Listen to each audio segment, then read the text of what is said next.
Hello again everyone, Andy from Skirmish Hobby Projects here, and I'm looking to continue the Anglo-Saxon Warband for the Pillage wargame from Victrix Games. So far it's been a very infantry heavy this series.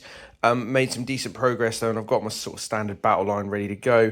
But now, as you could probably guess from what you can see on screen, I'm going to do something that seems a little bit controversial to my mind. But why not give it a go? Today we're going to be making some Anglo-Saxon cavalry, phrases that you wouldn't normally hear. I've mentioned it a few times on the channel before. The history of the Saxons. Whenever you look at sort of the big battles going on, you'll hear a lot about forced marches. You'll hear a lot about like shield walls, infantry lines. It was a very infantry focused sect, and that largely comes down to the nature of the way they did war, where it was your average peasant would just grab their stuff and go. There wasn't a lot of professional like mounted knights as you'd expect. That was much more of a Norman sort of concept. But there were people with horses. People were riding around at Saxon era. The nobles definitely did do some stuff, but you just didn't see massive cavalry formations. And that's not a mainstay of the sort of major battles that you hear about. So anyway, so today I'm going to give it a go. This is probably the most wild pick for the inclusion in the warband itself, because as you can see from the instructions, you've got on the one side Norman sort of bodies that just seem to have Anglo-Saxon heads on them. Fortunately, they're unarmoured. Otherwise, the Norman ones, your classic sort of mounted knights that rode alongside William the Conqueror, they would obviously be armoured bodies, so unarmoured does make it feel more Anglo-Saxon. But the actual horse side, it looks like this is just a sprue that's usable for a number of different factions. I know Victrix don't just support Pillage, they support sort of several medieval era war games, including sort of Crusader games. So obviously, as you can see, the Moors, the Islamic cavalry side of things goes into it. So without further ado, I'm going to start cutting sprues and see where we go and start getting ready.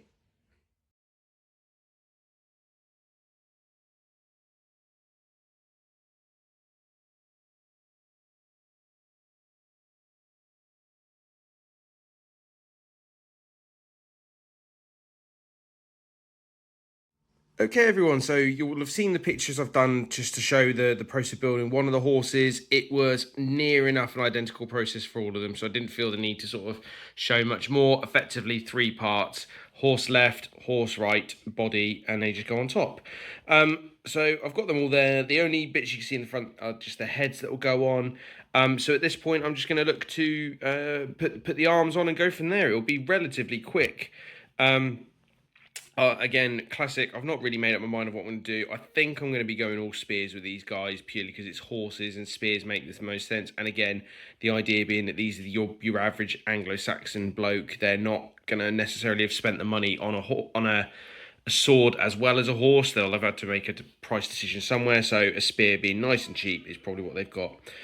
Right, on to the build process.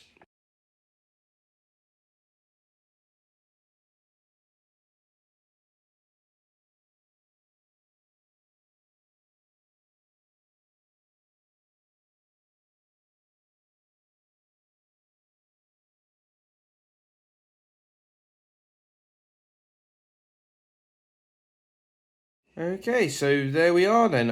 Four horsemen all made and all finished. As you can see, I've given them all shields. So the sprue itself only actually comes with enough to give you two of the Saxon shields. Otherwise, you then have to go with the Norman style kite shields, which I wanted to avoid just in case I do a Norman army in future. It's a really easy way to distinguish the models. And so I've gone for these kite shields on these guys. What I've done is I just borrowed them from one of the infantry sprues because I had them available. They're less well rounded, they look a bit more rushed and ready, so I don't mind them so much. Again, kite shields were sort of a universal thing. It wasn't one nation did them, one nation didn't.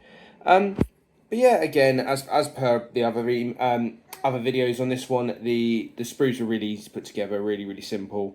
Only complexity and something to think about, which I didn't when I made this guy with his axe, which admittedly looks quite badass. And I think if you got the armoured versions, you could arguably start making an army of Rohirrim using this, like if you want to save some money. In the way the rules work in the game, and eventually I will play a game and you guys will be able to see, if your horseman is injured or killed, you basically roll off to see if it's the horse that takes the hit or the man. if the horse dies, then you can replace the model with one of the another infantry model. That will present me a problem with this guy because I don't have an unarmored hand weapon model as yet. So either I need to, one, make a note of who that is, or two, buy more models. I wonder if that's part of the plan. Anyways, guys, thanks for watching. Only one more subset to do for this project, and then it'll be a case of getting it painted, ready to put on the table. Now, thanks for watching, and happy hobbying.